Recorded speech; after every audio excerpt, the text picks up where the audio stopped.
Encore aujourd'hui, on dénombre au moins 200 millions de femmes et de filles qui ont subi une mutilation sexuelle dans les 30 pays les plus concernés. Parmi ces victimes, 44 millions sont des filles âgées de moins de 15 ans. Et on estime que 53 000 femmes adultes excisées vivent actuellement en France.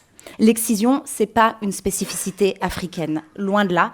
Madame la ministre vient de le dire, elle a parlé de dimension planétaire, c'est exactement ça. Pour ce qui est de la France, grâce au travail de nombreuses associations, les petites filles sont très bien protégées en France.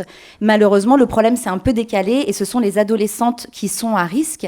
On estime que 3 adolescentes sur 10 dont les parents sont issus de pays où l'on pratique traditionnellement l'excision, sont à risque aujourd'hui, et notamment lors de vacances dans le pays d'origine de leurs parents. Le principal acteur de l'excision, c'est la mère.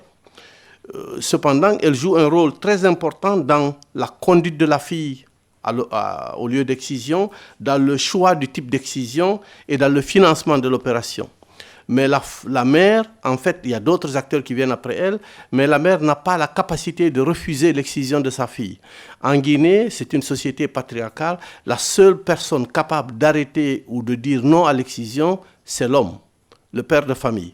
Il y a un concept intéressant et important, c'est le degré de mariabilité des filles. C'est quelque chose qui, Dieu merci, n'est plus un problème en Europe.